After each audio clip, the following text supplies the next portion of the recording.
সাক্ষীগোপাল যে মন্দিরটি সেটি এই সাক্ষীগোপাল স্টেশন থেকে 1.5 কিলোমিটার দূরে অবস্থিত। সাক্ষীগোপাল মন্দিরের সামনে দাঁড়িয়ে আছি।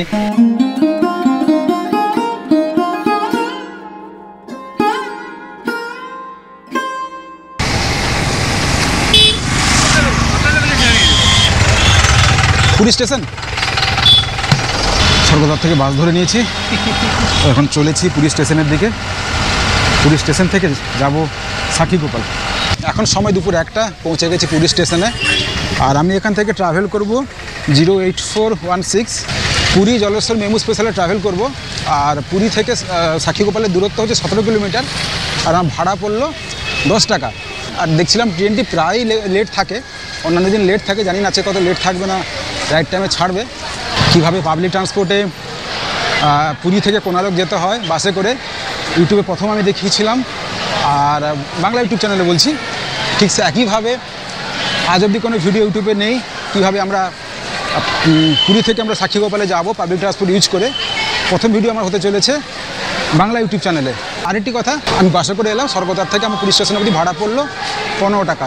এখন সময় দুপুর 2টো, এখন আমি বসে আছি পুরী স্টেশনে, এখনও ট্রেন ছাড়েনি। মাঝখানে ঘটনা কী হয়েছে, 1টা 15তে আমি যেটা পুরী জলেশ্বর যেটা মেমু স্পেশাল ট্রেন ধরবো এসেছিলাম, সেই ট্রেনটা এখনও কোনো খবর নেই। আমি এখন যে ট্রেনটায় বসে আছি এই ট্রেনটি ছাড়ার কথা ছিল 11:25 এটা হচ্ছে পুরী খুর্দা মেমু স্পেশাল। তো এই ট্রেনটা এতক্ষণে ঘোষণা হলো এই বেলা 2টোর সময়। যাই হোক, দেখা যাক কখন ট্রেনটি ছাড়ে। তবে আমি সাজেস্ট করব, যদি আপনারা পুরী থেকে যদি আপনারা সাক্ষীগোপাল লোকাল ট্রেনে করে যেতে চান, তাহলে আমার মনে হয় সকাল 8টার সময় পুরী কটক মেমু স্পেশাল ট্রেনে আপনারা যার প্ল্যান করবেন। আমি দেখেছি ওই ট্রেনটা রাইট টাইমে চলে, আমি যতবার ওই ট্রেনে গেছি ওটা কিন্তু রাইট টাইমে ছেড়েছে। এখন সময় 2:15 ফাইনালি পুরী খোর্ধা মেমু স্পেশাল ট্রেনটি পুরী স্টেশন ছাড়লো। এর শিডিউল ডিপার্চার ছিল পুরী স্টেশন থেকে 11:25। পুরীর পরে প্রথম হল্ট মালতীপাতপুর।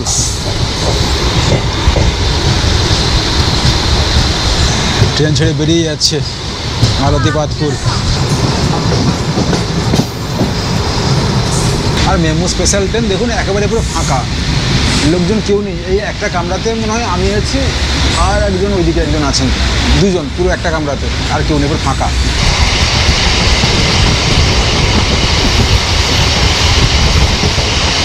আমরা পৌঁছে গেলাম পরের স্টেশন জনকাদেইপুর, মানে সাক্ষীগোপালের আগে আর কি, এরপরই হচ্ছে সাক্ষীগোপাল।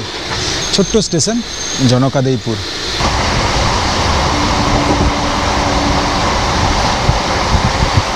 সাক্ষীগোপাল স্টেশন হচ্ছে পুরী থেকে 4 নম্বর স্টেশন। আমরা সাক্ষীগোপালে ঢুকছি।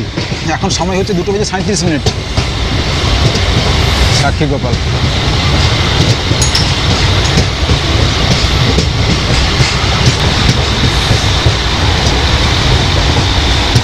আর সাক্ষীগোপাল যে মন্দিরটি সেটি এই সাক্ষীগোপাল স্টেশন থেকে 1.5 কিলোমিটার দূরে অবস্থিত। এবার একটু রাস্তা খোঁজ খবর করে যেতে হবে। অ্যাকচুয়ালি সত্যি কথা বলতে কি, ট্রেনটা লেট হয়ে আমার একটু ভালো হয়েছে, কারণ নাহলে পুরো দুপুরবেলায় এসে আমি সাক্ষীগোপালে নামতাম। একটু লেট হয়ে ভালো হয়েছে, সূর্য ঢলে পড়েছে, একটু তেজ কমেছে রোদের, ভালোই হয়েছে এক কথায় বলতে গেলে। সেটা ঠিক কথা, কিন্তু টাইম যদি মেনটেন না হয় সেটা আনপ্রফেশনাল, সেটাও ঠিক কথা। আচ্ছা, আপনাদের একটু ভালো করে বুঝিয়ে দিই। আমি এখন স্টেশনের বাইরেটা বেরিয়ে চলে এসেছি, তারপর বুঝিয়ে দিই। এই হচ্ছে ওপরের স্টেশন, এই যে সাক্ষীগোপাল স্টেশন। সাক্ষীগোপাল স্টেশনে নেমে আপনারা ভুবনেশ্বরের দিকে সোজা একটু হেঁটে হেঁটে এগিয়ে আসবেন। ভুবনেশ্বর দিকে এগিয়ে এলে যেখানে প্ল্যাটফর্ম শেষ তার ঠিক পাশেই আপনারা দেখতে পাবেন এখন ঢালাই রাস্তা আছে। এখন এই ঢালাই রাস্তা ধরে আমি এগিয়ে যাচ্ছি। এই ঢালাই রাস্তায় গিয়ে একটা মেন রোডে উঠেছে, সেখান থেকে বাম দিকে টার্ন নিতে হবে। টোটো অটো থাকে, কিন্তু এখন যেহেতু দুপুরবেলা একটা বে টাইমে আমাদের ট্রেনটা এলো, সেই কারণে কিছু এই মুহূর্তে নেই আর কি। এই যে ঢালাই রাস্তা এখানে শেষ হয়ে গেছে, এই যে মেন রাস্তায় পৌঁছে গেছি। এবার এইখান থেকে হচ্ছে বাম দিকে যেতে হবে, এখান থেকে বাম দিকে যেতে হবে।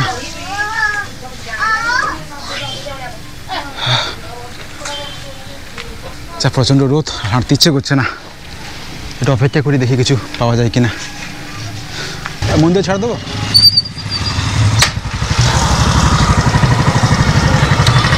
চলুন। হ্যাঁ হ্যাঁ, ঠিক আছে, চলুন।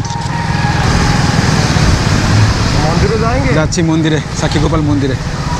মোটামুটি এই স্টেশন থেকে আপনার আপ ডাউন, মানে আপনি স্টেশন থেকে সাক্ষীগোপাল মন্দিরে গেলেন, সেখান থেকে দেখে আবার ওনার সঙ্গে অটো থাকবে, আপনাদের অপেক্ষা করবে। আপনার যদি আপনাকে এখানে ছাড়বে, আবার পুনরায় ফিরে আসবে, তাহলে ভাড়া পড়বে 150 টাকা, মানে আপ ডাউন এবং ওয়েটিং সব মিলিয়ে আর কি 150 টাকা ভাড়া অটোর।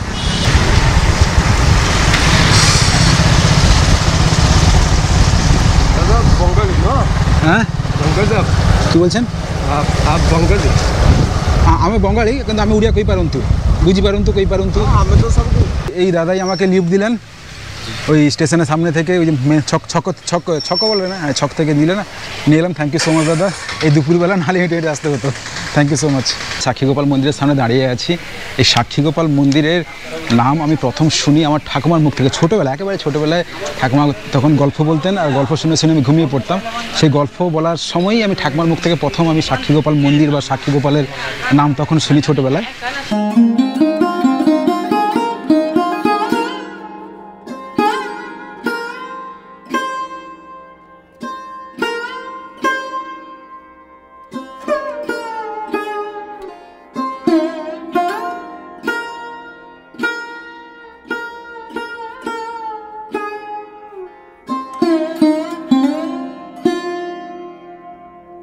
মন্দিরের ভিতরে কিন্তু ফটোগ্রাফি একেবারে স্ট্রিক্টলি প্রহিবিটেড।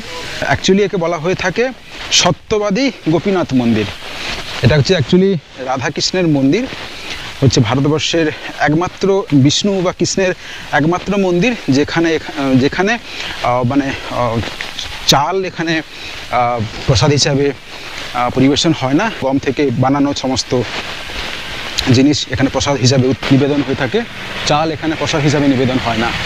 আমি বলবো সামনে যদি আপনারা ভালো ভিউ না পান, আপনারা কিন্তু পেছন দিকে চলে আসবেন, এখান থেকে কিন্তু দারুণ ভিউ পাওয়া যাচ্ছে মন্দিরের। মানে সামনে যতটা সুন্দর দেখা যাচ্ছে, পেছন থেকে গেলে মানে কল্পনা করতে পারবেন না। দারুণ লাগছে।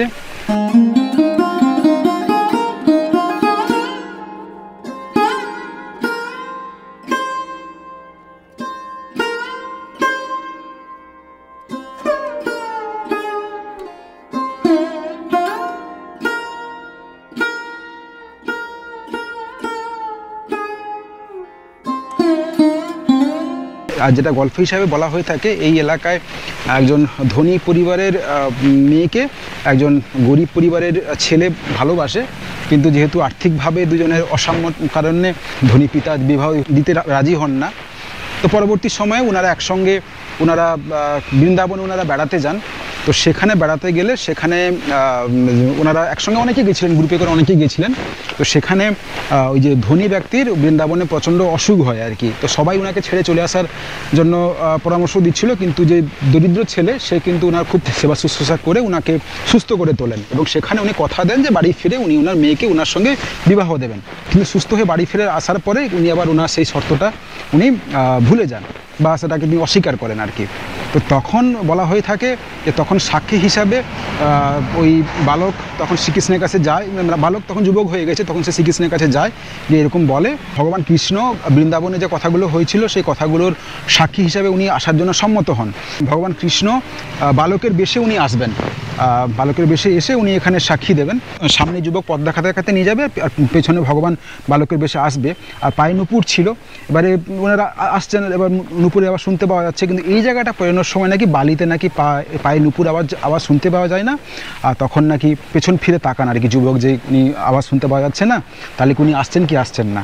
তো সেই কারণে পেছন ঘুরে তাকিয়েছিল। শর্ত ছিল যে পেছন ঘুরে তাকানো যাবে না, যেহেতু পেছন ঘুরে তাকিয়েছে। তো এখানেই নাকি ভগবান কৃষ্ণ এখানে পাথরের মূর্তি হঠাৎ করে ধারণ নিয়ে যখন এখানে উনি স্থাপিত হয়ে গেলেন, তখন গ্রামের লোকেরা অভিভূত হয়ে গেলেন। তো গ্রামের লোকেরা অভিভূত হয়ে এই যে যুবক যার কথায় ভগবান স্বয়ং এখানে আসছিলেন, তো সেই যুবককে এই মন্দিরের প্রথম পুরোহিত হিসাবে গ্রামবাসীদের তরফে নিয়োজিত করা হয়েছিল। বলা হয়ে থাকে যে জগন্নাথ দেবকে দর্শন করার পরে এখানে এসে সাক্ষী হিসাবে মান্যতা দিতে হয় যে আমি দেখা করে গেছি, তবেই নাকি বলা হয় যে জগন্নাথের দর্শনের পরে এখানে এসে দর্শন করলে তবেই নাকি আমার জগন্নাথ দেব দর্শন পরিপূর্ণতা লাভ করে। এবং এখানে যেহেতু সাক্ষী রেখে করা হয়, এখানে বিবাহ অনুষ্ঠান সম্পন্ন হয়, যেহেতু বিবাহ তো সাক্ষী রেখে বিবাহ হচ্ছে, সেই আর কি। এখানে অনেক বিবাহ অনুষ্ঠান সম্পন্ন হয়ে থাকে। এবারে এখানে যে সমস্ত প্রসাদগুলো এখানে নিবেদিত হয় সেগুলো একটু দেখাচ্ছি আপনাদেরকে। এখানে কিন্তু বাইরের কোনো প্রসাদ কিন্তু এখানে এলে পুজো দিতে পারবেন না, এখান থেকে দোকান থেকে কিনে আপনাকে পুজো দিতে হবে।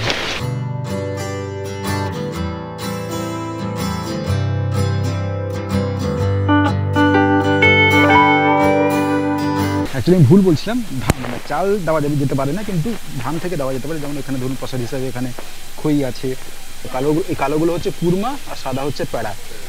আচ্ছা, আসার সময় তো আমি ট্রেনে করে এসেছিলাম, এখন যাওয়ার সময় বাসে করে ফিরবো, তাহলে দুটো পদই আপনাদের দেখানো হয়ে যাবে। আর আমি এখন মন্দিরের সামনে থেকে একটি অটো পেয়ে গেছি, অটো করে আমি যাচ্ছি, এখন বাস স্ট্যান্ড যাচ্ছি। আমাদের মধ্যে চুক্তি হয়েছে 50 টাকা, আপনি আমাকে মন্দির থেকে বাস স্ট্যান্ডে ড্রপ করে দেবেন। আর মন্দির থেকে বাস স্ট্যান্ডের দূরত্ব হচ্ছে 1 কিলোমিটার। সাক্ষীগোপাল বাস স্ট্যান্ডে পৌঁছে গেছি, এবার এখান থেকে আমি পুরীগামী বাস ধরবো। এখন সময় বিকেল 4টে, আমি সাক্ষীগোপাল থেকে আমি পুরীগামী বাসে উঠে পড়েছি। এই বাসগুলো ভুবনেশ্বর থেকে আসছে ভাই সাক্ষীগোপাল, আর সাক্ষীগোপাল থেকে পুরী অবধি আমার ভাড়া পড়লো 20 টাকা। এখন সময় বিকেল 4:20 পৌঁছে গেছি পুরী বাস স্ট্যান্ডে। ওই সাক্ষীগোপাল বাস স্ট্যান্ড থেকে পুরী বাস স্ট্যান্ডে পৌঁছতে মোটামুটি আমাদের ওই 25 থেকে 30 মিনিট সময় লাগলো। আমার জন্য ব্যক্তিগতভাবে মনে হলো যে ট্রেনে করে গেলে 10 টাকা লাগছে আর বাসে করে গেলে 20 টাকা লাগছে। সেক্ষেত্রে কিন্তু বাসে করে যাওয়াটা যেন আমার মনে হলো একটু সুবিধাজনক, এই কারণে বাসে করে গেলে অপশানটা অনেক থাকবে, আর মোটামুটি 15 মিনিট 20 মিনিট ছাড়া ছাড়া বাস আপ ডাউনে আপনারা পেয়ে যাবেন। সেক্ষেত্রে ট্রেনে তো দেখলেন এই যে গেলাম, সকালের ট্রেনটা আবার টাইমে চলে, কিন্তু বাকি ট্রেনগুলোর তো কোনো ভরসা নেই, কখন ছাড়বে না ছাড়বে, আবার উপাস থেকে কখন ট্রেনে আপনার পাবেন না পাবেন। তো আমার সেক্ষেত্রে মনে হয় আপনারা যদি বাসে করে যাওয়ার পরিকল্পনা করেন এই পুরী বাস স্ট্যান্ড থেকে, তাহলে কিন্তু খুব ভালো। মোটামুটি পুরী বাস স্ট্যান্ড থেকে যে সমস্ত বাসগুলো ভুবনেশ্বরের দিকে যাচ্ছে বা ভুবনেশ্বর থেকে যে সমস্ত বাসগুলো পুরীর দিকে আসছে, আপনারা তাতে করে আপনারা সাক্ষীগোপাল যেতেই পারেন। কীভাবে আপনারা সাক্ষীগোপাল পৌঁছাবেন পুরী থেকে পাবলিক ট্রান্সপোর্ট ইউজ করে, বা কীভাবে ফিরবেন বা সেই সঙ্গে সঙ্গে ওখানে কী দেখবেন, সব কিছু মোটামুটি আপনাদের সঙ্গে ভাগ করলাম। এই ভিডিওটা আপনাদের কেমন লাগলো আপনারা কিন্তু কমেন্ট করে জানাবেন। সেই সঙ্গে সঙ্গে আপনাদের মহামূল্যবান সময় থেকে কিছুটা সময় দিয়ে এই ভিডিওটা দেখার জন্য আপনাদের অশেষ ধন্যবাদ। বাই বাই, আপনাদের সঙ্গে দেখা হচ্ছে পরের ভিডিওতে। সবাই ভালো থাকবেন, সুস্থ থাকবেন।